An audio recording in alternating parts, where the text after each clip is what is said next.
Nutrition মানেটা কি, মানে বেসিক্যালি এটা কেন এই সাবজেক্টটা রেডি হয়েছে? মানে প্রত্যেকটা উপাদান যেগুলো আছে কার্বোহাইড্রেট, প্রোটিন, ফ্যাট, সেগুলো এক এক ধরনের এক একটা কাজ করছে। এখন কেউ ওভারহিট করে, ওভারহিটিং করে, আবার কোনো যখন সেলিব্রেশনে যাচ্ছি, লাইক কারো অ্যানিভার্সারিতে গেলাম বা বার্থডে সেলিব্রেশন করলাম, যেরকম চিট মিল নেয়, হ্যাঁ নেয় সপ্তাহে চিট মিল করতে পারো, মানে সারা সপ্তাহ আমি মানে 6 দিন আমি ফলো করলাম স্ট্রিক্ট ডায়েট, একদিন সে চিট মিল করতেই পারে, ঠিক আছে। অনেকের যে এখন অফিস লাইফে হ্যাঁ। ব্রেকফাস্ট স্কিপ হয়ে যায়, তার যদি নাইট শিফট থাকে, সে সকালে দেরি করে উঠছে, মানে একটু বেলার দিকে অফিস যাচ্ছে, সেক্ষেত্রে আমি বলবো যে একেবারে ব্রাঞ্চ করে নিক, যেটা ব্রেকফাস্ট আর লাঞ্চ বলে। আচ্ছা, যে ওয়াটার কনজাম্পশন বডিতে, আমরা যে ওয়াটার কতটা কার নেওয়া উচিত? একটা ক্যালকুলেশনস আছে, আমি সেটা শেয়ার করছি আজকে। মোটামুটি ইন জেনারেল আমরা বলে থাকি 3 থেকে 3.5 লিটার জল খাও। জলটা সবসময় খেতে হবে, বারে বারে। একটু ডিটক্স ওয়াটার ক্যারি করতে পারেন। নর্মালি 3 মিলটাকে প্রেফার করা না, ইয়া 5 to 6 মিল প্রেফার করা? তো মোটামুটি 3 থেকে 4 বার খেলে এনাফ। সুগার, অনেকে সুগার পেশেন্ট থাকে, তো অনেক ওদের চিনি খাওয়ার মানে মিষ্টি খাওয়ার খুব একটা টেন্ডেন্সি থাকে।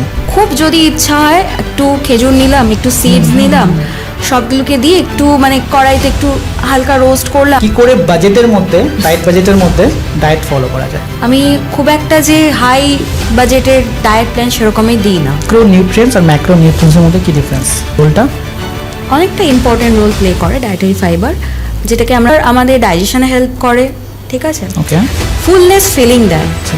পিসিওডি আর পিসিওএস নাকি টপিকটা?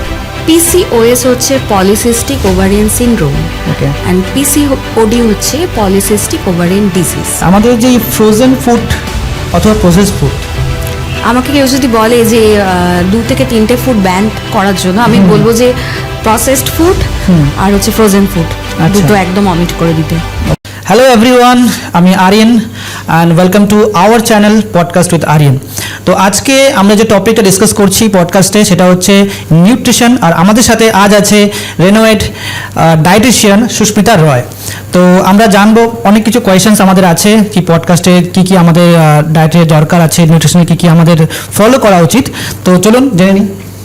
ইন্ট্রোডাকশনটা একটু বলুন। আমার নাম হচ্ছে সুস্মিতা রায়, আমি clinical dietitian and nutritionist. Thank you so much আমাকে এখানে আনার জন্য, কারণ এর আগে আমি অনেক পডকাস্ট দেখেছি, বাট কোনোদিনও সুযোগ হয়নি যে পডকাস্টে এসে আমি আমার নলেজটাকে শেয়ার করব। So I am very grateful and thank you so much for inviting me. Okay, no problem. So আমাদের যে ফার্স্ট কোয়েশ্চেন হচ্ছে, আপনার এই জার্নিটা নিউট্রিশন হি আপনি করবেন, কোথা থেকে স্টার্ট হয়েছে?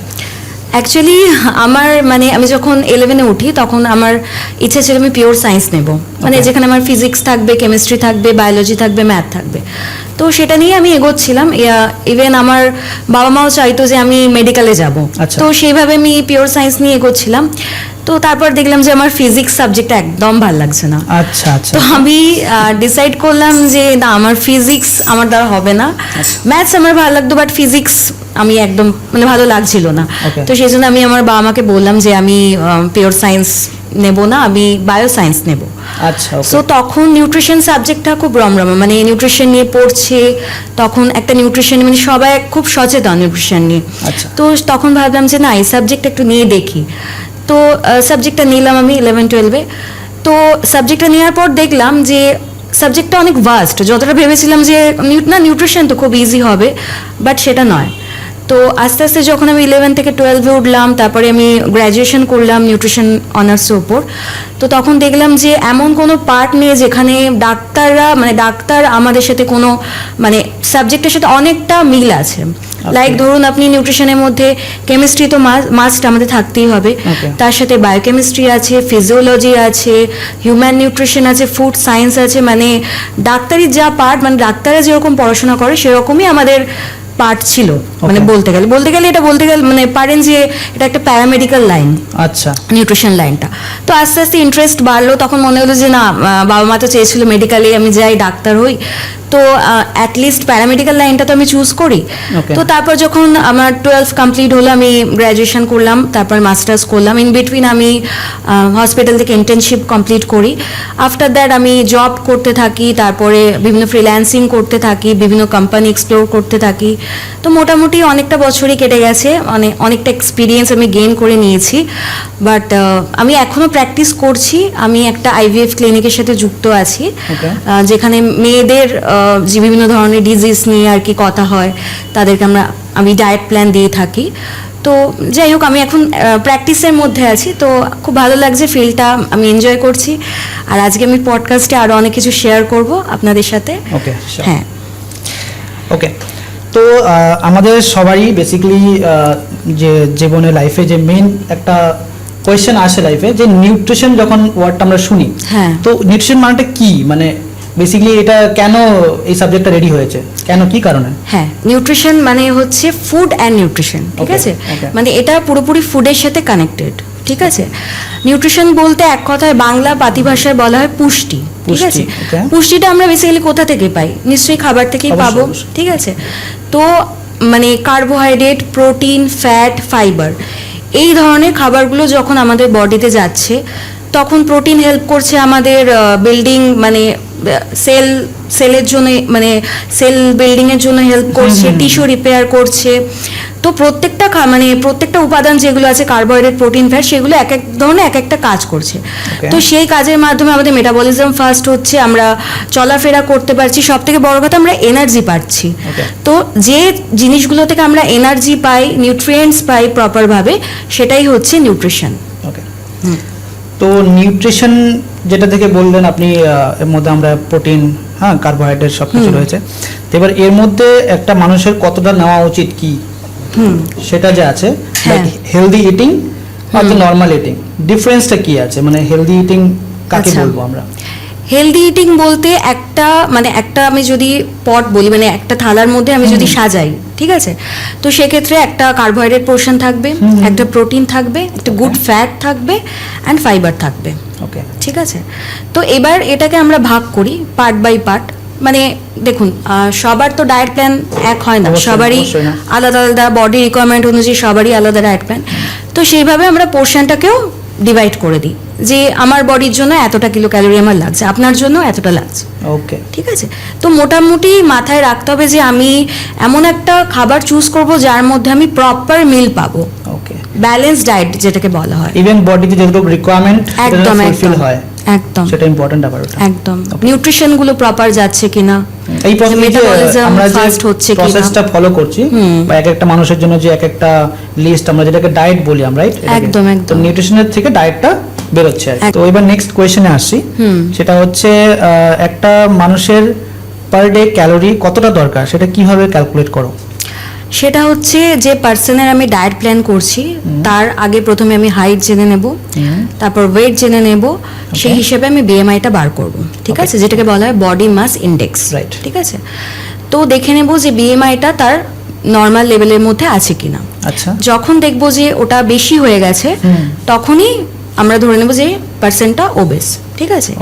এবার একটা ক্যালকুলেশনস আছে, সেই ক্যালকুলেশনে ফেলে আমরা তার কতটা ক্যালোরি যাচ্ছে বডিতে, সেটা আমরা মানে ক্যালকুলেট করি, ঠিক আছে? মোটামুটি আমরা 1200 থেকে 1300 বা 1400 মতো দিয়ে থাকি একটা নর্মাল পার্সনের। এবার দেখুন, ছেলেদের ক্ষেত্রে এনার্জি রিকোয়ারমেন্ট আলাদা হয়, মেয়েদের ক্ষেত্রে আলাদা হয়, বডি টু বডি ভ্যারি করে, ঠিক আছে? তো ছেলেদের ক্ষেত্রে মোটামুটি 1600 থেকে 1800, যারা জিম করে তাদের একটু বেশি, তো পার্সেন্ট টু পার্সেন্ট ভ্যারি করে, ওকে, ঠিক আছে? তো এবার এর মধ্যে একটা এক্সাম্পল নিচ্ছি, মনে করো 1800 ক্যালোরিজ ডিজাইন করছো, তো এর মধ্যে 1800 ক্যালোরির মধ্যে নর্মালি আমরা কি কি খাবার অ্যাড অন করতে পারি, নিয়ে নন ভেজ ভেজ একটু দুটো যদি বলুন ভালো হয়। হ্যাঁ, নন ভেজের মধ্যে আমরা মোটামুটি প্রোটিন জাতীয় যে খাবারগুলো, যেরকম চিকেন বা ফিশ, এই ধরনের খাবারগুলো আমরা অ্যাড অন করতে পারি। তাছাড়া মানে এটা নন ভেজদের জন্য আমি বলছি, তাছাড়া যদি ভেজিটেরিয়ান যদি কেউ হয়, তো তারা সয়াবিন খেতে পারে, বা পনির খেতে পারে, বা টোফু খেতে পারে, ঠিক আছে? আলাদা করে সাপ্লিমেন্টের কোনো দরকার নেই 1800 কিলো ক্যালোরির জন্য, ঠিক আছে? বাট হ্যাঁ, কতটা পোর্শন খাবে সেটা ডেফিনেটলি তোমার ডায়েটিশিয়ানকে জিজ্ঞেস করতে হবে। যারা এক্সারসাইজ করে বা এক্সারসাইজ করে, একদম তাদের রিকোয়ারমেন্ট আলাদা, যারা স্পোর্টস পারসন তাদের জন্য আলাদা, মানে অ্যাথলিটের সাথে যারা যুক্ত আছে, ফুটবল প্লেয়ার যারা, ক্রিকেটার, সবারই রিকোয়ারমেন্ট আলাদা, একটু ক্যালোরিটা বেশি অবশ্যই। তো বডি টু বডি এটা ভ্যারি করে। হ্যাঁ, ডায়েটিশিয়ান কনসালটেন্ট নিয়েই করা উচিত। একদম। ওকে, ঠিক আছে। তো এবার হচ্ছে যখন কেউ ওভারহিটিং করে, খাওয়া দাওয়া বেশি করে ফেললো, তো এই ক্ষেত্রে এটাকে কিভাবে কন্ট্রোল করবো? মানে অনেক সময় হয় না, বেশি খেয়ে ফেললাম, বাট কম খেলে মনে হয় খালি খালি লাগছে, তো এই যে ওভারহিটিংটা, এটাকে কি করে মানে কন্ট্রোল করা বা কি করে এটাকে ম্যানেজ করা? হ্যাঁ, এটা খুব ভালো কোয়েশ্চেন করেছেন আপনি। ওভার ইটিং হচ্ছে মানে এখন মানে মানুষরা কি হয়েছে, স্ট্রেসে থাকলে ওভার ইটিং করে, খুব হ্যাপি থাকলে ওভার ইটিং করে, আবার কোনো যখন সেলিব্রেশনে যাচ্ছি, লাইক কারোর অ্যানিভার্সারিতে গেলাম বা বার্থডে সেলিব্রেশন করলাম, সেখানে আমরা ওভার ইটিং করে ফেলি, ঠিক আছে? কিন্তু ফুড নিয়ে যে সচেতনতা চলে গেছে এরকম নয়। ওভার ইটিং করার পরও মানুষ এসে বলে, এরকম অনেক পেশেন্ট আছে আমার বা ক্লায়েন্ট আছে, তারা এসে বলে আমি আজকে অনেকটা ওভার ইটিং করে ফেলেছি, সেটাকে ব্যালেন্স আমি কি করে করব? হ্যাঁ, তো ডেফিনেটলি মাঝে মধ্যে ওভার ইটিং করা যেতে পারে, মানে বাইরে কোনো ইনভিটেশন হলো বা এলো, চিট মিল করলো, সেটা করা যেতে পারে, বাট ব্যালেন্স তোমাকে করতে হবে। আমি ওভার ইটিং করে নিলাম, তোমার 1 থেকে 1.5 কেজি হয়তো বেড়ে গেল, সেটাকে ব্যাকে কি করে আনবো? তখন ডায়েটের কনসালটেশন করতে হবে, ডায়েটিশিয়ানকে বলতে হবে। তখন ডায়েটিশিয়ান তোমাকে বলবে, প্রপারভাবে গাইড করবে যে এই জিনিসগুলো স্কিপ করো। লাইক ধরুন রাতের দিকটাতে একটু কার্বোহাইড্রেটটা অমিট করে দিলাম, ঠিক আছে, একটু ইন বিটুইন আমি একটু সফট ওয়াটার বা মেথির জল খেলাম।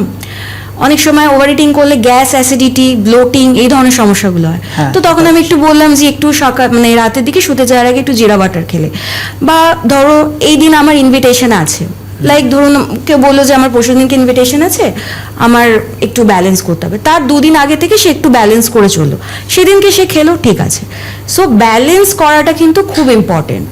মানে যেদিনকে ওভার ইটিং করছো আর তার আগে থেকে ব্যালেন্স করা, আর তারপরে 2 থেকে 3 দিন ব্যালেন্স করা, এটা কিন্তু খুব ইম্পর্টেন্ট। একবার যদি ওয়েটটা বেড়ে যায় তখন কিন্তু আবার ব্যাকে আসতে কিন্তু অনেকটা প্রবলেম, টাইম লেগে যাবে। অনেকে যেরকম চিট মিল নেয়, অনেকে নেয় সপ্তাহে একদিন চিট মিল নেয়, চাউমিন খেলো বা ফাস্টফুড কিছু খেয়ে নিল, তাহলে ওইটার জন্য কি আমাদের প্রিকশনস নেওয়া উচিত? যে আমরা সানডে আজকে চাউমিন খেয়ে নিয়েছি বা এগ রোল খেয়ে নিয়েছি, তো এরপরে নেক্সট 2 দিন কি করে আমি ম্যানেজ করবো ওটাকে? মানে ক্যালোরি বেশি হয়ে গেছে। হ্যাঁ, মানে অ্যাজ আ ডায়েটিশিয়ান আমি সুস্মিতা রায় বলছি যে চিট মিল করতে পারো, মানে সারা সপ্তাহ আমি মানে 6 দিন আমি ফলো করলাম স্ট্রিক্ট ডায়েট, একদিন সে চিট মিল করতেই পারে, ঠিক আছে। তো সেক্ষেত্রে আমাকে আগে বলে দিল যে আমি এই দিনকে চিট মিল করবো, তখন আমি তাকে একটা ডিটক্স ডায়েট প্ল্যান আমি সাজেস্ট করতে পারবো, ঠিক আছে। লাইক লিকুইড বেসড খাবার, যেগুলো স্যুপ খেলো, বা সকালের দিকে একটু ভেজিটেবল স্মুদি খেলো, বা মিড মর্নিং একটু একটা ফ্রুটস নিলো, ঠিক আছে। রাতের দিকটাতে একটু ডালিয়া টাইপ কিছু রাখলো, বা একটু হালকা স্যুপ বা একটু ব্রোকলি দিয়ে কোনো একটু স্যালাডস প্রিপারেশনস করলো, তো মোটামুটি একটা ফাইবার থাকবে আর একটু লিকুইড পোর্শনটা একটু বেশি থাকবে, আর সবসময় জল খেতে হবে। বডি যদি ডিহাইড্রেটেড হয়ে যায় তাহলে কিন্তু ওয়েট স্টাক করে যাবে, আর ওয়েট কিন্তু কমবে না। কিন্তু হ্যাঁ, এই ডিটক্স ডায়েটটা যেটা বললাম সেটা কিন্তু সবসময়ের জন্য নয়। যখন মানে অনেক ইনভিটেশন আসছে বা ওভার ইটিং করছে, তখন এর জন্য 2-3 দিন ফলো করলো বা 4-5 দিন ফলো করলো, ঠিক আছে, বাট আমি অ্যাজ আ সাজেস্ট করবো যে সবসময় ব্যালেন্সড মিল ফলো করো। ওকে, নট কি ইন্টারমিডিয়েন্ট ফাস্টিং করলাম বা ডিটক্স ডায়েট ফলো করলাম, সেরকম নয়।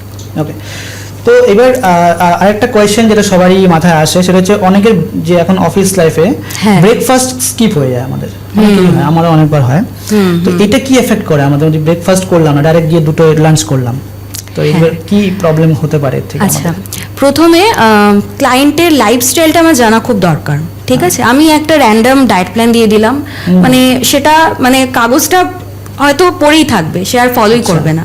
সাপোজ আপনি আমার কাছে এলেন ডায়েটের জন্য, আমি আপনার লাইফস্টাইল না জেনে, আপনার প্রফেশন না জেনে আমি একটা জাস্ট দিয়ে দিলাম আমার মতো করে, সেটা কখনোই আপনি ফলো করতে পারবেন না, বা কখনোই আপনার সাথে আমার একটা যে কানেকশন, যে আমি এই জিনিসগুলো আপনাকে বলছি আপনি শুনতেও পারবেন না, আমার বলাটাও বৃথা হয়ে যাবে। তো সেক্ষেত্রে লাইফস্টাইল জানাটা খুব ইম্পর্টেন্ট। তার যদি নাইট শিফট থাকে, সে সকালে দেরি করে উঠছে, মানে একটু বেলার দিকে অফিস যাচ্ছে, সেক্ষেত্রে আমি বলবো যে একেবারে ব্রাঞ্চ করে নিক, যেটা ব্রেকফাস্ট আর লাঞ্চ বলে, ঠিক আছে। 12টার মধ্যে একটা মানে অ্যাজ এ 1 পট মিল নিল, ডালিয়ার খিচুড়ি নিল, বা তার সাথে একটু এগ অমলেট নিল, ঠিক আছে। আর তাছাড়া কিনোয়া আছে, কিনোয়া নিতে পারে in the time, in morning time, কিন্তু দেখতে হবে যে তার গ্যাস অ্যাসিডিটি প্রবলেমটা যাতে না হয়, ঠিক আছে। এবার দেখা যাচ্ছে যে সে সকালে ব্রেকফাস্ট করছে না, সেই একেবারে গিয়ে 12টায় করছে, এতে কি হবে, গ্যাস, ব্লোটিং এগুলো বাড়বে, ঠিক আছে, তো ব্রেকফাস্টে কিছু একটা রাখো, আমি বলবো লাইক ধরুন একটু ওয়ান হ্যান্ডফুল স্প্রাউটস খেলো, বা একটু ওয়ান হ্যান্ডফুল নাটস খেলো, ঠিক আছে, সেটা খেলো, বা সকালের দিকটাতে একটু ডিটক্স ওয়াটার নিলো।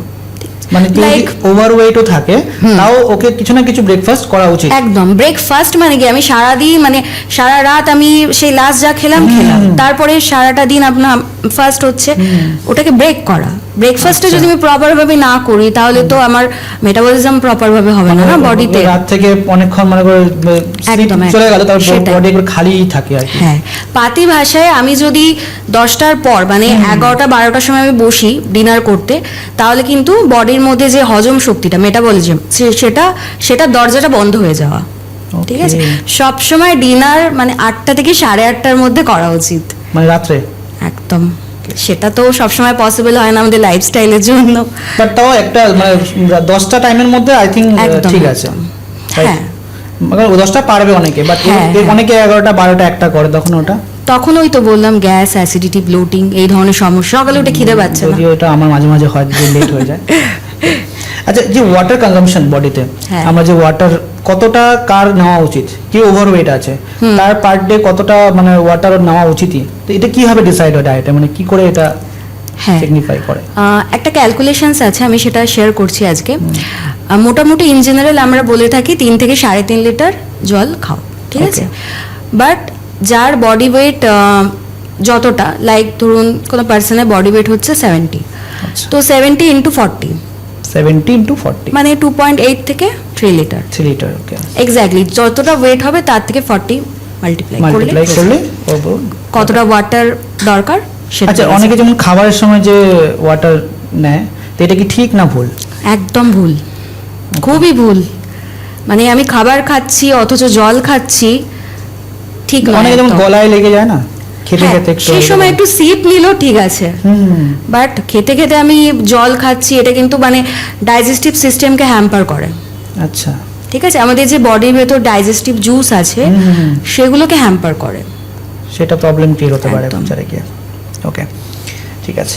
তো এবার এই যে ডায়েট প্ল্যানের মধ্যে যেটা আসে, প্রত্যেকটা লোকের তো একটা আলাদা আলাদা ডায়েট প্ল্যান হয় ওয়েট হিসাবে, তো ফিমেল আর মেলের মধ্যে ডায়েটটা কি করে সিগনিফাই করো যে মেলের জন্য এইটা দরকারই দরকার, ফিমেলের জন্য এটা দরকার, কি করে করা হয়? ওই তো প্রথমে বললাম যে হাইট ওয়েট আমরা নিয়ে নেব, সেখান থেকে তার আইডিয়াল বডি ওয়েটটা আমরা বার করব, ঠিক আছে। এবার তার জানতে হবে যে সে সেডেন্টারি লাইফস্টাইল লিড করছে না মডারেট না হেভি। আচ্ছা, ঠিক আছে, 3টে আবার টাইপ আছে একদম। তো 3টে টাইপের মধ্যে আমরা ভাগ ভাগ করে দিই, তো সেটা করে মাল্টিপ্লাই করে আমরা ক্যালোরিটা বার করি, তারপর যে ক্যালোরিটা বের হচ্ছে তার থেকে একটু আমরা কম দিই। আচ্ছা, একটু ক্যালোরিটা কম দিই। ওকে, ঠিক আছে। তো এবার যে মেইন কোয়েশ্চেন, যে অনেকের যে ডায়েট ফেল হয়ে যায়, অনেকের ডায়েট হয়তো করতে গিয়ে মাঝখানে 3-4 দিন স্কিপ হয়ে গেল, হতেই পারে। আচ্ছা, তো এই ক্ষেত্রে তখন কি সমস্যা আসতে পারে? কারণ একটা মনে করুন একটা লোক 1 মাস ধরে সুন্দর ডায়েট ফলো করছে, বা 2 মাস ধরে 6 মাস ধরে করছে, মাঝখানে 1 সপ্তাহ গ্যাপ হয়ে গেল, আচ্ছা, রিকভার করা যাবে বা কিছু কোনো অপশন?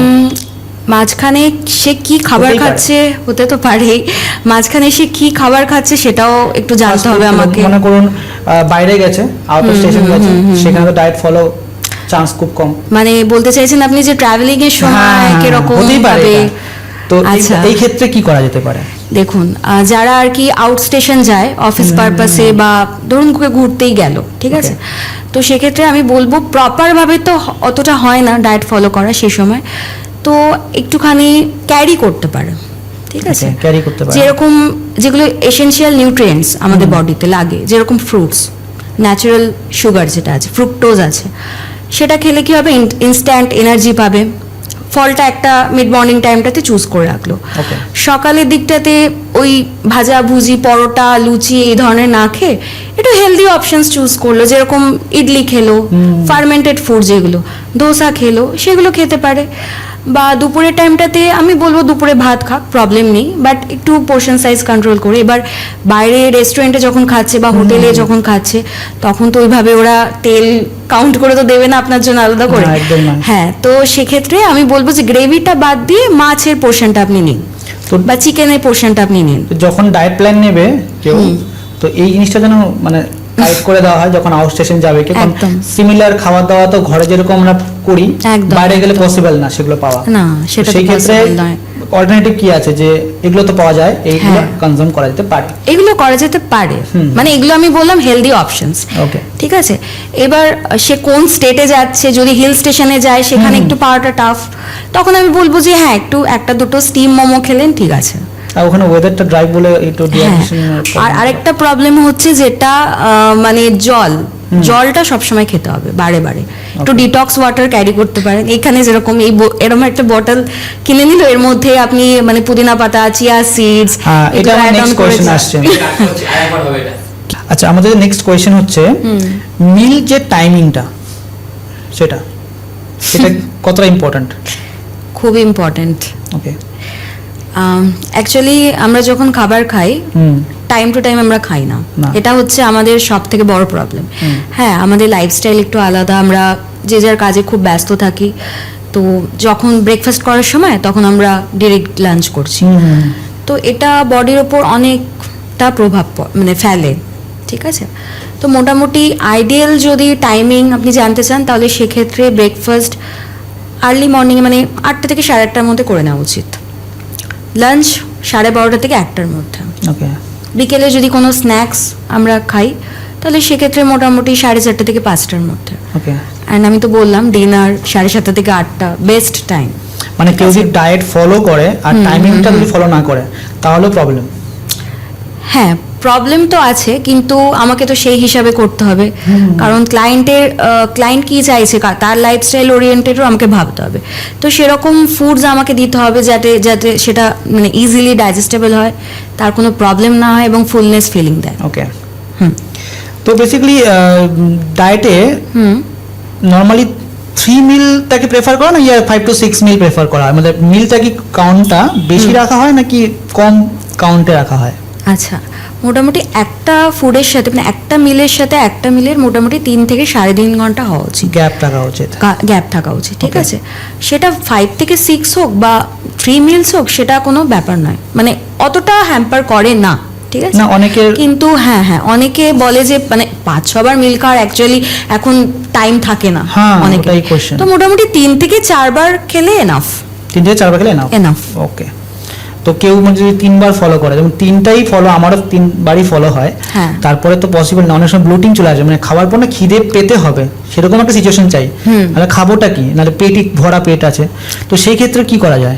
সেই সময় মাঝখানে আপনি একটু ডিটক্স কিছু নিতে পারেন, ডিটক্স ওয়াটার, মানে যেরকম ধরুন জিরা ওয়াটার বা মেথি ওয়াটার বা আজওয়াইন ওয়াটার, এই ধরনের যেরকম জলগুলো আপনি নিতে পারেন। একটা যেমন- দেখুন অনেক সময় কি হয়, অনেকটা আমরা মানে মানে কি বলবো, অনেকটা গ্যাপ যখন হ্যাঁ। হয়ে যায় তখন আমাদের ব্লোটেড ফিল হয়, Right. গ্যাসের ইস্যু হয়। ঠিক আছে, গা বমি পায়, অনেকের ভমিটিং টেন্ডেন্সিও হয়, মাইগ্রেনের প্রবলেম হয়, তো এই জিনিসগুলো থেকে বাঁচতে হবে, লাইফে পজিটিভভাবে এগোতে হবে। ঠিক আছে, তো ইন বিটুইন একটু ফ্রুটস খেলো বা একটু অ্যাজ আ ওয়ান পট মিল আমি বললাম যে একটু ডালিয়া খেলো মাঝখানে, বা একটু কোনো প্রোটিন নিল, বা ছাতু খুব ভালো, ছাতুটা মানে ভালো। হ্যাঁ অ্যাজ আ প্রপার মানে প্রোটিন আছে ওর মধ্যে। হ্যাঁ। তো ছাতুটা খেলে কি হয়, অনেকটাক্ষণ পেটটা ভর্তি থাকলো, তো অনেকক্ষণ খিদে পেলো না, সেটা খেতে পারে, মানে একটা হেভি মিল নেওয়া হলো, একটা হেলদি উপায়ও নেওয়া হলো, আর তার মধ্যে আমি সব নিউট্রিয়েন্টসও পেলাম। সেরকম ধরনের ফুডস আপনাকে চুজ করতে হবে। যখন কারো পেট অল্পতেই ভরে যায়, হ্যাঁ ঠিক আছে, বাট ওকে ক্যালোরি একটা মেনটেন করতে হয়, হ্যাঁ, তখন কি করবে? মানে অল্প আমি এক্সাম্পল দিচ্ছি, মনে করুন 1800, মনে করুন আমি একটা ছেলে হিসেবে বলছি, হ্যাঁ। আমাদের মনে করুন 2500 বা 2200 ক্যালোরি মেনটেন করতে হবে। এবার আমি অল্প খেলে ব্লোটিং মানে আর খেতে ইচ্ছা করছে না, বা খিদে কম, তখন কি করবো? মানে খিদেটা কম থাকলে তো খেতে পারবো না, তখন কি করব? তার মানে আপনার গাট হেলথ ঠিক নেই, হ্যাঁ, আচ্ছা, গাট হেলথে আপনার প্রবলেম। ওকে, আর আমরা দোষ দিই খাবারের উপর যে আমি এটা খাচ্ছি আমার পেট ভরে আছে, হ্যাঁ। তার মানে আপনার স্লিপ সাইকেল ঠিক নেই, আচ্ছা, এটা 7 থেকে 8 ঘন্টা আপনার ঘুম ঠিকঠাক হচ্ছে না, আপনি স্ট্রেসে আছেন, এগুলোর জন্য কিন্তু এই প্রবলেমগুলো হয়। মানে এই যে একদম খাওয়া দাওয়া স্লিপ সাইকেলটা ফলো করা কিন্তু খুব দরকার, নরমালি আর water 7 intake to 8 hours sleeping হ্যাঁ। হওয়া উচিত। হওয়া উচিত। ওকে, ঠিক আছে। তো এইখানে আরেকটা যে কোয়েশ্চেন আমাদের কাছে আছে সেটা হচ্ছে অনেকে যখন খাওয়া দাওয়া করে টাইম টু টাইম খাচ্ছে, সবকিছু ঠিক আছে, হ্যাঁ এবার এক্সারসাইজও করছে, বাট যখন কেউ ওভারওয়েট আছে, হ্যাঁ তো ওয়েটে কোনো রকম কিছু মানে দেখো না ওই মোটার থেকে পাতলা হচ্ছে, কোনো রকম আপডেট কিছু দেখতে পায় না, ডায়েট ফলো করছে সব কিছু করছে, এরকমও হয় অনেক কেস। হ্যাঁ। তখন কি মানে কি ডায়েটটাকে আবার করে অ্যানালাইজ করে চেঞ্জ করা হয় বা কিছু? হ্যাঁ, আমার একটা কথা মনে পড়ে গেল, একটা ক্লায়েন্টের কথা। তো ক্লায়েন্টটা অনেক বছর আগে আমার থেকে একটা ডায়েট প্ল্যান নিয়েছিল, ঠিক আছে? তো ফলো করছিল, তখন ওয়েটটা ভালোই কম ছিল। তো তারপরে অনেক দিন পর আমাকে আবার পিং করে, তো ওয়েটটা বেড়ে যায়। তো আমাকে বলছে যে ম্যাডাম আমার ওয়েট আবার বেড়ে গেছে, আমার একটা ডায়েট প্ল্যান চাই। তো আমি বললাম ঠিক আছে, আমি ডায়েট প্ল্যান প্রোভাইড করব। তো বললো যে অ্যাকচুয়ালি ম্যাম আমি কয়েকদিন ধরে আপনার আগের ডায়েট প্ল্যান, যেটা আপনি অনেক বছর আগে দিয়েছিলেন, সেটা আমি ফলো করছিলাম, বাট ওয়েটের কোনো কিছু চেঞ্জেস পাইনি। এই জিনিসটা সবাই খুব ভুল করে, যে একবার ডায়েটিশিয়ান ডায়েট প্ল্যান দিয়ে দিল, আমি সেটাই ফলো করতে থাকলাম। একদমই নয়, ক্যালোরি কিন্তু চেঞ্জ হয়, ওকে, বডি টু বডি কিন্তু ভ্যারি করে। একটা ডায়েট প্ল্যান কিন্তু কন্টিনিউ চলতে পারে না, একটা জায়গায় গিয়ে দেখবেন স্টাক হয়ে গেছে। তো স্যাচুরেশন যেটাকে বলি আমরা, তো এইখানে আমাদের একটা জেনারেলি কত টাইমের পর ডায়েট প্ল্যান আপডেট করা উচিত বা ওটাকে চেঞ্জ করা উচিত? মোটামুটি আমি তো বলি 15 ডেজ বাদে বাদে তো ডায়েট প্ল্যানটা চেঞ্জ করলে খুব ভালো হয়। 15 দিন পর? হ্যাঁ, মোটামুটি আমি এক মাসে মোটামুটি 2 থেকে 3টে আমি ডায়েট প্ল্যান দিই। ওকে, হ্যাঁ। তো এবার যার যেরকম রিকোয়ারমেন্ট অনুযায়ী, অনেকে বলে যে আমি 2টো প্ল্যান নিয়ে আমি ঠিকঠাকভাবে প্রপারভাবে ফলো করতে পারবো। তো সেক্ষেত্রে আমি 2টো প্ল্যানের মধ্যে আমি সমস্ত কিছু ইনক্লুড করার চেষ্টা করি, যাতে প্রপার নিউট্রিশন সে পায়। আচ্ছা, মানে মাসে 2টো করে প্ল্যান দেওয়া হয়? হ্যাঁ, এক মাসে 2টো ফলো করলে কি 15 দিন একটা ফলো করলো, আর বাকি 15 দিন আরেকটা ফলো করলো। আবার নেক্সট মান্থ কি ওই দুটোকেই আবার না, তখন আবার আলাদা হচ্ছে? অ্যাকচুয়ালি কি বলুন তো, এখন না সব একটু ভ্যারিয়েশন চায়, ঠিক আছে? একই ভাত রুটি সবসময় দেখবেন একটা খাবার প্রত্যেকদিন চলতে থাকলে না নিজেরই একটা বোরিং ফিল হয়। অবশ্যই, হ্যাঁ অবশ্যই। কিন্তু এরকম না যে আমরা ভাত রুটি ছেড়ে দেবো, আমরা বাঙালি মানুষ ভাত খেয়ে বড় হয়েছি, তো ভাত রুটি আমরা ছাড়বো না, কিন্তু একটু ভ্যারাইটি আনবো, কুকিং মেথডটা চেঞ্জ করব, একটু আলাদা কিছু খাবো, যাতে একটু টেস্টও হলো, আমার মনে হচ্ছে যে না আমি ডায়েট করছি না, আমি ঠিকঠাক আছি, আমার টেস্টও লাগছে খাবারে। তো সেই দিকে একটু ভাবতে হবে। ওকে, আচ্ছা, আরেকটা জিনিস যে কোয়েশ্চেন আসে সবার মধ্যে, সেটা লেট নাইট ক্রেভিং যেটাকে বলে, ঠিক আছে? সেটা নিয়ে কি সলিউশন আছে? সারাদিন যারা ঠিক করে খাবার খায় না, তাদের এই জিনিসটা খুব হয়, লেট নাইট ক্রেভিংস, ঠিক আছে? আর যারা বেসিক্যালি স্টুডেন্ট, অনেক রাত অবধি পড়ে, তাদের ক্ষেত্রেও এটা হয়। তো তখন আমি বলবো একটু স্প্রাউটস বা একটু স্যালাডস বা একটু রোস্টেড মাখানা এই ধরনের খাবার রাখতে, একটু নাটস খেলে প্রবলেম নেই মিড নাইটে। ওকে, আর জলটা বেশি করে খেতে হবে, যারা আর কি রাত নাইট শিফটে যারা কাজ করছে বা যারা স্টুডেন্ট পড়াশোনা করছে, জলটা কিন্তু প্রপারভাবে খেতে হবে। অবশ্যই জল তো খেতেই হবে। ঠিক আছে, তো এখানে যে কোয়েশ্চেন আমাদের সবার মধ্যে আসে, সেটা হচ্ছে যে অনেকে বিজি পিপল, বাইরে অফিসে কাজ করে, ঠিক আছে? তো এবার যখন লাঞ্চের টাইম হলো, তখন কিছু স্ন্যাক্সেরই অপশন থাকে, ঠিক আছে? তো তখন সেই ক্ষেত্রে স্ন্যাক্সের মধ্যে কি হেলদি আমরা নিতে পারি? আচ্ছা, স্ন্যাক্সটা কোন টাইমে করছে সেটা ইম্পর্টেন্ট। হ্যাঁ, মনে করুন সকালের দিকে করলো, অনেক সময় হয় না যে অফিস টাইমে গেল, এবার 11টার দিকে যদি স্ন্যাক্স টাইপের মধ্যে কিছু নিল, কি টাইপের স্ন্যাক্স? তখন একটু দেখুন, মিড মর্নিং টাইমটাতে আমি বলি যে ফ্রুটস খেতে। আচ্ছা, ওই টাইমটা হচ্ছে বেস্ট ফ্রুটস খাওয়া। কিন্তু হ্যাঁ, ফ্রুটসের সাথে যদি তার আগে একটু 1 হ্যান্ডফুল একটু নাটস মিশিয়ে দেওয়া হয়, একটু আগে নাটসটা খেয়ে নিলাম, তারপর ফ্রুটসটা খেলাম, তো ইনস্ট্যান্ট সুগার স্পাইক হওয়া যেটা বডিতে, সেটা হলো না। আচ্ছা, এটা নিয়ে একটা কোয়েশ্চেন আমার মাথায় আসে, সেটা হচ্ছে সুগার। অনেকে সুগার পেশেন্ট থাকে, তো অনেক ওদের চিনি খাওয়ার মিষ্টি খাওয়ার খুব একটা টেন্ডেন্সি থাকে। তো এবার ডক্টরের কাছে গেলে ওরা সুগার ফ্রি সব দেয়, স্যাকারিন যেটাকে বলে অনেকে, ঠিক আছে? তো এই ক্ষেত্রে আবার কোথাও কোথাও কে বলে যে গুড় খেলে পরে ওখানে সুগার আমাদের বাড়ে না, এটাতে কি কতটা সত্যি আছে? কি চিনি গুড় এগুলো সবই সেম ক্যালোরি, আচ্ছা, কোনো হিউজ ডিফারেন্স নেই, ঠিক আছে? খুব যদি ইচ্ছা হয় একটু খেজুর নিলাম, একটু সিডস নিলাম, সবগুলোকে দিয়ে একটু কড়াইতে একটু হালকা রোস্ট করলাম, একটু খেজুর দিলাম, ড্রাই ফ্রুটস দিলাম, একটু সিডস দিলাম, দিয়ে একটা লাড্ডু বানালাম, ঠিক আছে? তো সেটা খেতে পারে, ওটা খেলে কিন্তু অনেকটা সুগার ক্রেভিংস কমে। তো এই ধরনের একটু প্রিপারেশনসগুলো মাথায় আনতে হয়, যে ডায়াবেটিস পেশেন্টদের সবসময় একটু মিষ্টি খাবো এরকম একটা টেন্ডেন্সি। মিষ্টি খাওয়াও হলো, মিষ্টি একটু টেস্টও পেলাম, আর ক্রেভিংসটা একটু কন্ট্রোল হলো। Great, great. এখন যে কোয়েশ্চেনটা আছে সেটা হচ্ছে কি করে বাজেটের মধ্যে, টাইট বাজেটের মধ্যে ডায়েট ফলো করা যায়? Tough question. হ্যাঁ, বাট অনেকেরই এটা কোয়েশ্চেন। হ্যাঁ, আমি সবসময় না দেখে নিই যে কোন ফ্যামিলি থেকে সে বিলং করছে। Okay. ঠিক আছে, আমি খুব একটা যে হাই বাজেটের ডায়েট প্ল্যান সেরকমই দিই না। Okay. ঠিক আছে, আমি সেই বুঝেই প্ল্যান করি। বেসিক্যালি আমি ভাত রুটি যেগুলো ঘরোয়া খাবার সেগুলো দিয়ে দিই, মানে যেগুলো ধরুন এফোর্টস করতে পারবেন। এবার দেখুন, সবাই একটু ভ্যারিয়েশন চায়।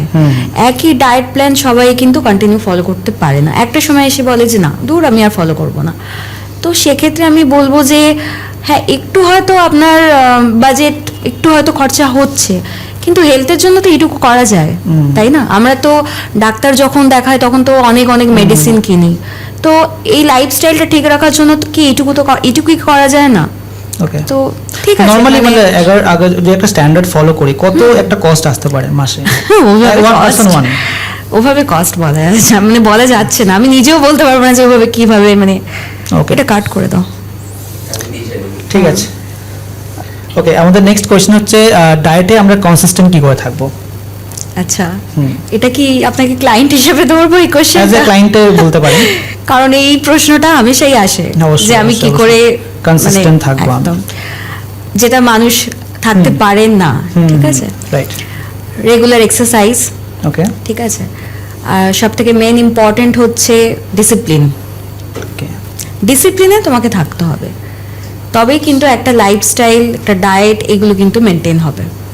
নিজের মাথাতে ঢুকিয়ে রাখতে হবে যে হ্যাঁ আমি ডিসিপ্লিনড আছি, আমি এটা ফলো করতে পারবো।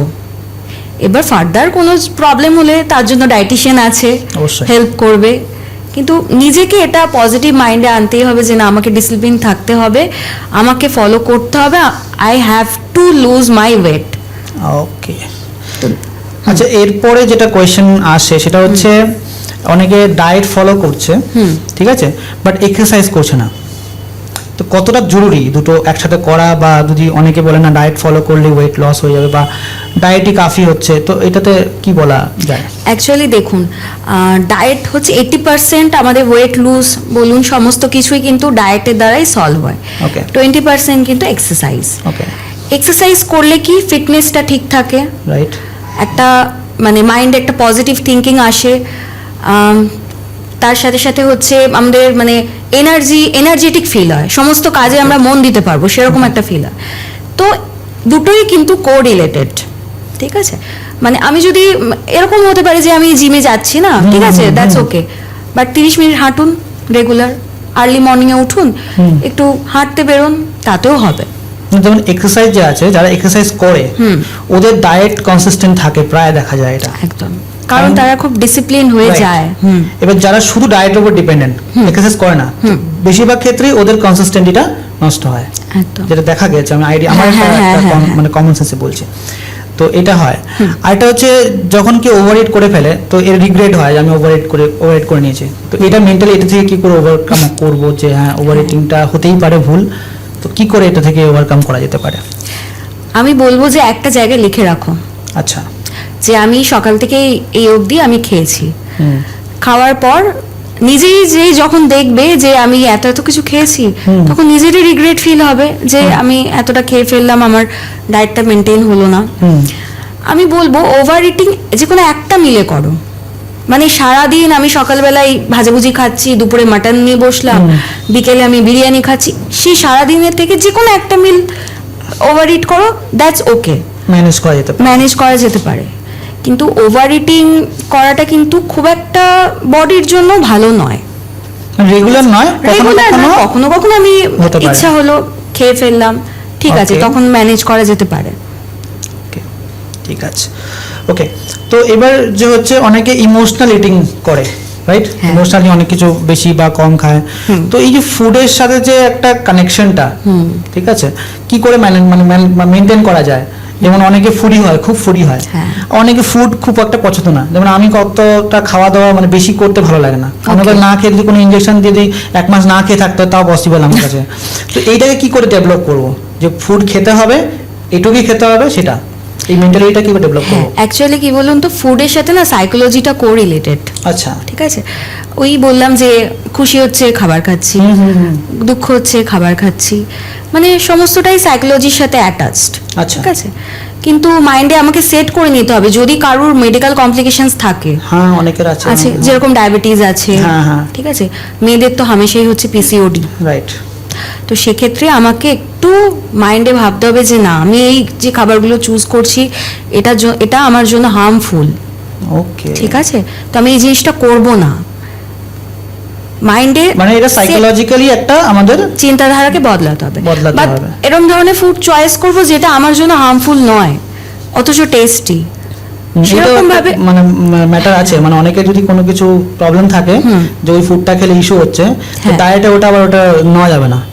হ্যাঁ হ্যাঁ, তখন আমি প্রথমে আমি কি করি বলুন তো, ডায়েট মানে ক্লায়েন্ট যখন আসে না, আমি তাদের ডায়েট রিকলটা আমি নিয়ে নিই। Diet recall is very much important, মানে তার লাইফস্টাইল জানাটা কিন্তু আমার খুব দরকার।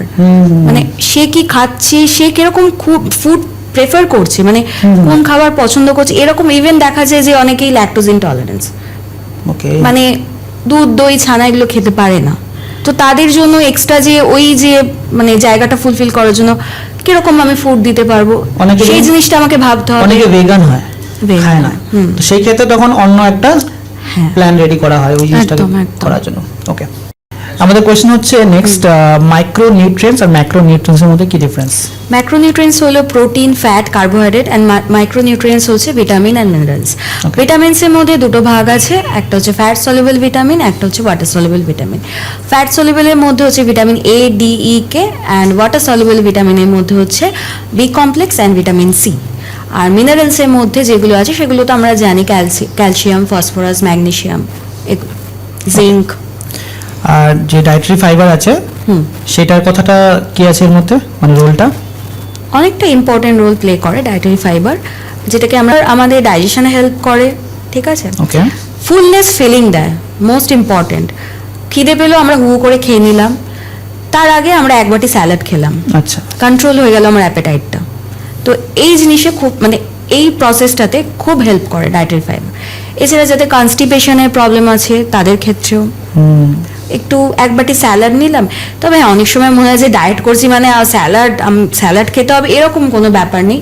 স্যালাডের মধ্যে একটু কিউকাম্বার দিলেন, একটু ক্যারটস দিলেন, একটু বেল পেপার দিলেন, একটু লেটুস দিলেন, ওটাকে একটু ভালো করে মানে ওর উপর একটু লেবু রস, ধনে পাতা, একটু লঙ্কা দিয়ে সুন্দর করে, মানে যাতে আর কি গ্রিন মানে ভেজিটেবলসও লাগে, কালারফুলও লাগে, আমার খেতেও ভালো লাগে, তো সেরকম ভাবে বানিয়ে খেতে হবে। আচ্ছা, যে স্যালাড রয়েছে, তো অনেকে যেমন বলে রাতে স্যালাড খাওয়া উচিত নয়, রাত্রে যারা ডিনার করছে, তো এটাতে কি মানে ইস্যু হয় রাত্রে? অ্যাকচুয়ালি স্যালাডসটা তো র খাবারের মধ্যে পড়ে, তো ওয়েল কুকড নয়, তো সেক্ষেত্রে অনেকের ডাইজেশনে খুব প্রবলেম হয়।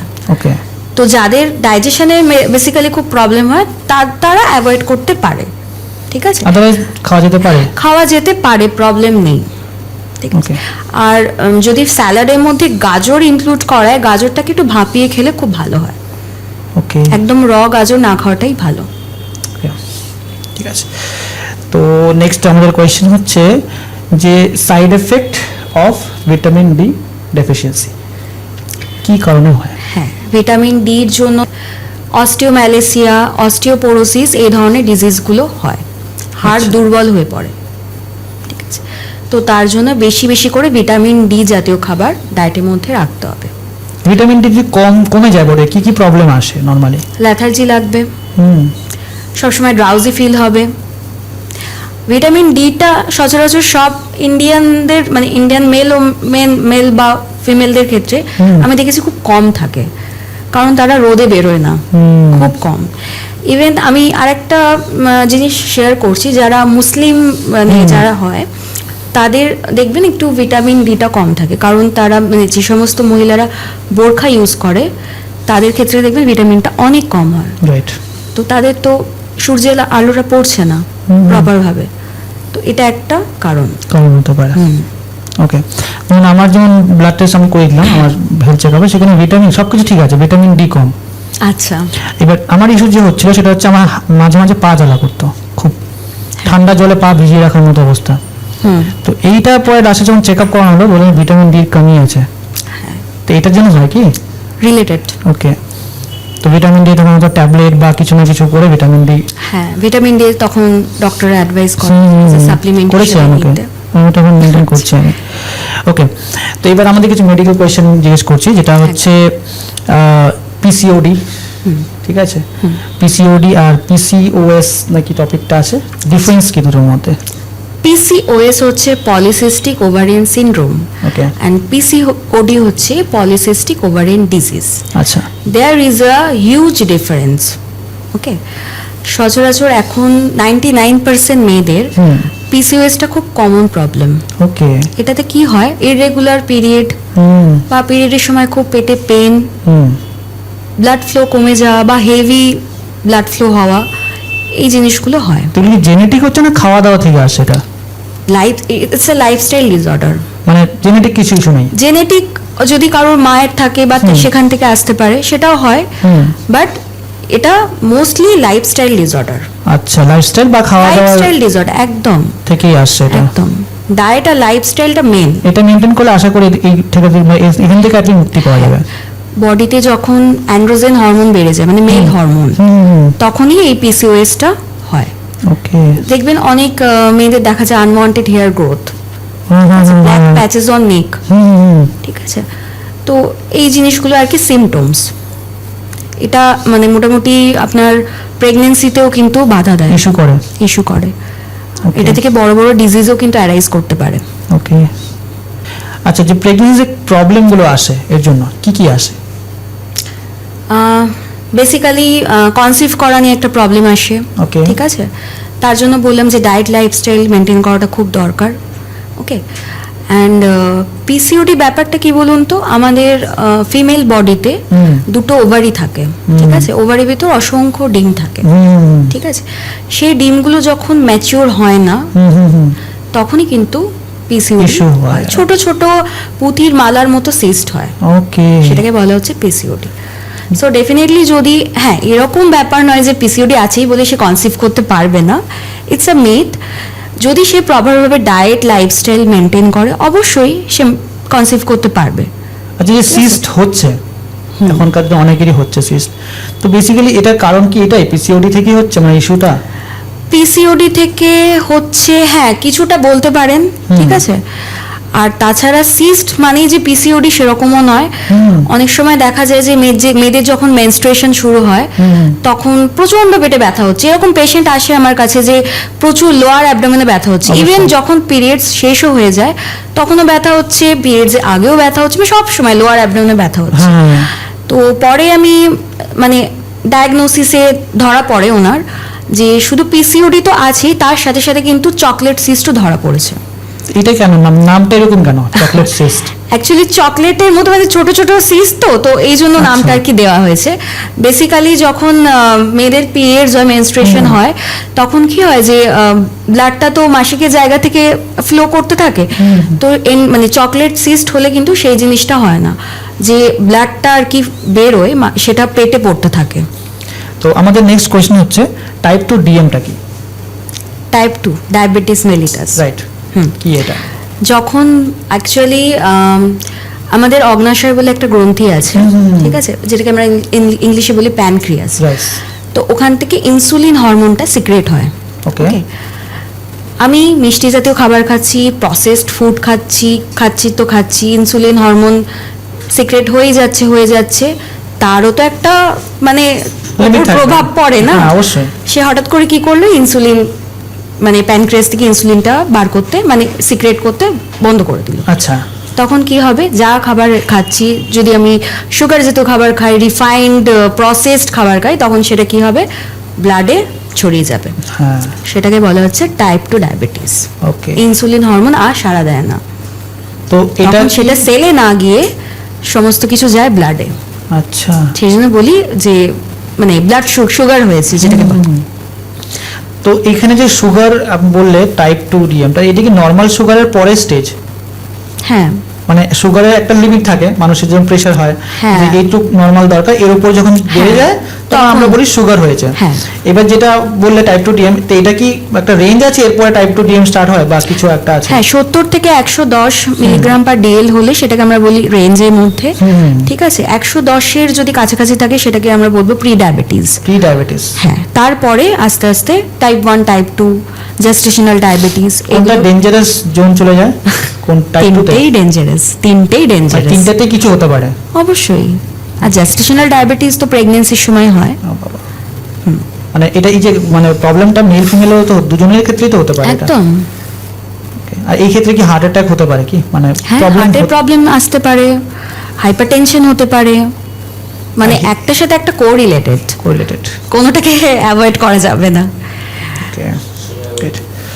আচ্ছা, আরেকটা হচ্ছে কোয়েশ্চেন আমাদের, সেটা হচ্ছে আমাদের যে ফুড যেটা রিডিউস করছে ইনফ্ল্যামেটরিটাকে, হ্যাঁ, সেগুলো কি কি হতে পারে আমাদের? অ্যান্টি ইনফ্লেমেটরি ডায়েট তো, হ্যাঁ। একটা ছোট করে আমি বলি, ইনফ্ল্যামেশন মানে কি, আমি আমার এই জায়গাটা কেটে গেল, সেখান থেকে ব্লাড বেরোচ্ছে, বা একটা জায়গায় ক্ষত হলো, সেই জায়গাটাকে আমরা বলি যে ইনফ্ল্যামেশন হয়েছে।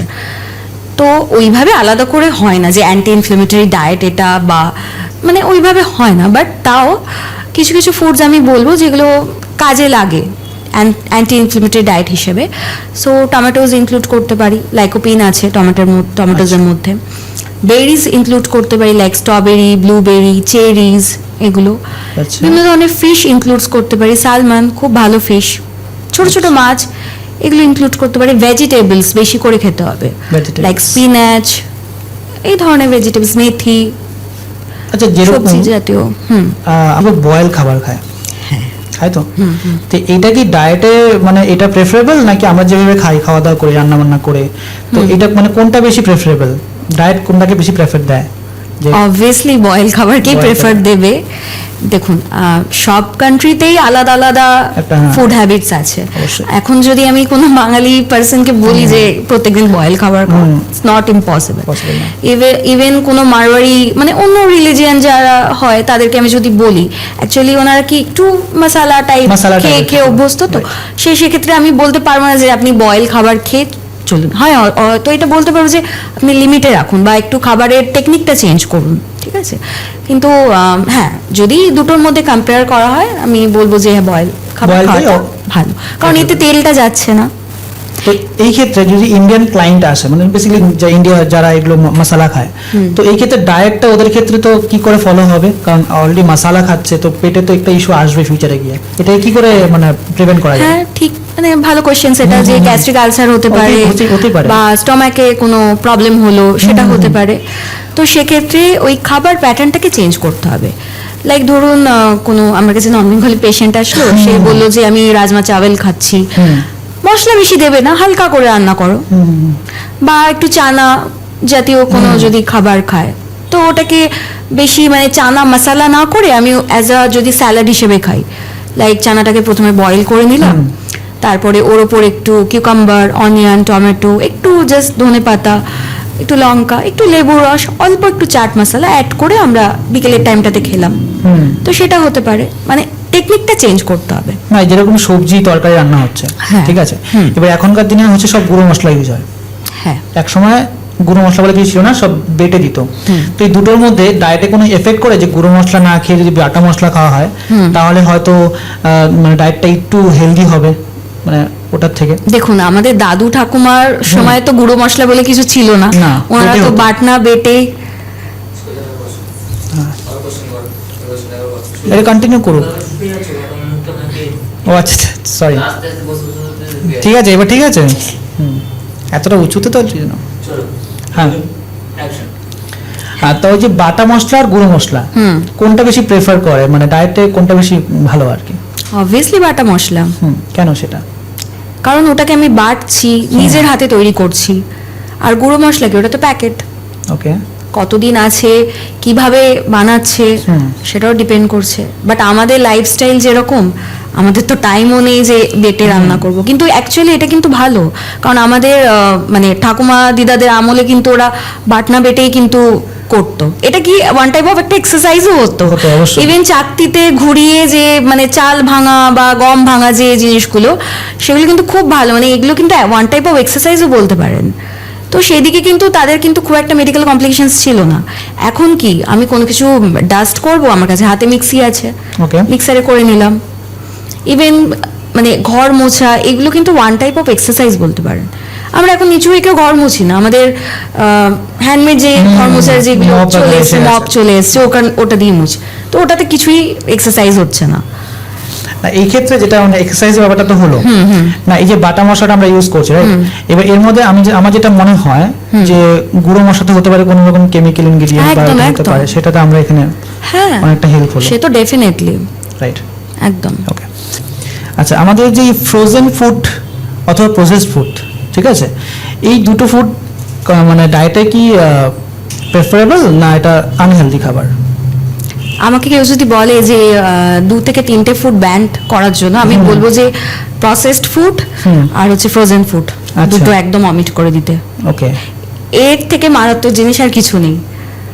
বার্গার খাচ্ছি, পিৎজা খাচ্ছি, রিফাইন্ড সুগার খাচ্ছি শুধু, আর কিছু না। ফ্রোজেনের মধ্যে যদি আইসক্রিম এগুলো খাই তাহলে হচ্ছে পুরোপুরি এমটি ক্যালোরিজ, কিছুই নেই, কিছু নেই, নাথিং। বডির উপর এফেক্ট পড়ছে, উল্টে নিজের রোগ বাড়াচ্ছে। আচ্ছা, ফাস্ট ফুডের ক্ষেত্রে তো হলো, যারা হেলদি ফ্রোজেন হচ্ছে সেগুলো? দেখুন, সেগুলো বাড়িতে বানালেন সেটা ঠিক আছে। ধরুন এই গরমকাল গেল, আমের সিজন চলে গেল, তো সেটা বাড়িতে বানিয়ে মানে আমের ওপর একটু দুধ দিয়ে একটু বাড়িতে ফ্রিজে রেখে তারপর একটু আইসক্রিম মতো করে বানালেন, সেটা আপনি খেতে পারেন, সেটা ভালো। কিন্তু দিনের পর দিন কদিন ধরে যে ফ্রিজে রেখে দিচ্ছে, কত কিছু মেশাচ্ছে, আর্টিফিশিয়াল কালার মেশাচ্ছে, মানে রং মেশাচ্ছে, আলটিমেটলি আমরা সুগারই খাচ্ছি, রাইট? তো এটা অ্যাভয়েড করতে ফুড হবে। কালারটা ইজ ডেঞ্জারাস, ডেঞ্জারাস অ্যাডিটিভস যেগুলো, যেটাকে আমরা বলে থাকি। ওকে, তো বেসিক্যালি আউট অফ ইন্ডিয়াতে ফ্রোজেন ফুডই খাওয়া হয়, ম্যাক্সিমাম তাই খায়। তো এবার ওদের কমপ্লিকেশন যেটা আমি দেখি আর কি, বিকজ ওরা ডায়েট খুব ফলো করে, তো ওরা ফ্রোজেন ফুডই খায়। তো ওদের মেনটেন হচ্ছে কি করে, মানে কি এমন করে যে এটা খাওয়ার পর ওরা টিকে আছে? অ্যাকচুয়ালি ওদের ওখানে তো মানে ঠান্ডার দেশ যেটাকে বলা হয় আর কি, তো সেক্ষেত্রে মানে ফ্রিজ করে রাখে ওরা, বেসিক্যালি মাছ, চিকেন এগুলো দেখবেন ফ্রিজ করে রাখে। হ্যাঁ, কিন্তু যতদিন ফ্রিজ করছেন সেটা হচ্ছে ডিপেন্ড করছে, আপনি যদি মোটামুটি 2 দিন ফ্রিজ করে রাখেন তা আপনি খেতে পারবেন, ভেজিটেবলস বলুন বা চিকেন বা ফিশ বলুন, কিন্তু তার থেকে বেশি হয়ে গেলে সেটা কিন্তু প্রবলেম, কারণ তার নিউট্রিশন ভ্যালুটা নষ্ট হচ্ছে, প্লাস ব্যাকটেরিয়া হয়ে যাচ্ছে, একদম ব্যাকটেরিয়া গ্রো করছে। ওকে, মানে একদম পিওর যে খাবারগুলো, মানে পিওর ভেজিটেবলস বলুন বা মাছ বা মাংসগুলো যেগুলো আমরা কিনে আনছি, তৎক্ষণাৎ যদি আমরা রান্না করে খেয়ে নিই খুবই ভালো, বা 1 থেকে 2 দিন আমি ফ্রিজে রাখলাম ঠিক আছে, আচ্ছা, বাট সেটাও ঠিক নয়, কিন্তু আমাদের ডেইলি লাইফস্টাইলের জন্য তো একটু মেনটেন করতে হয়। বাট হ্যাঁ, এটা আমি বলবো যে 1 দিন 2 দিন রান্না ঠিক আছে, কিন্তু নট রেগুলার। ওকে।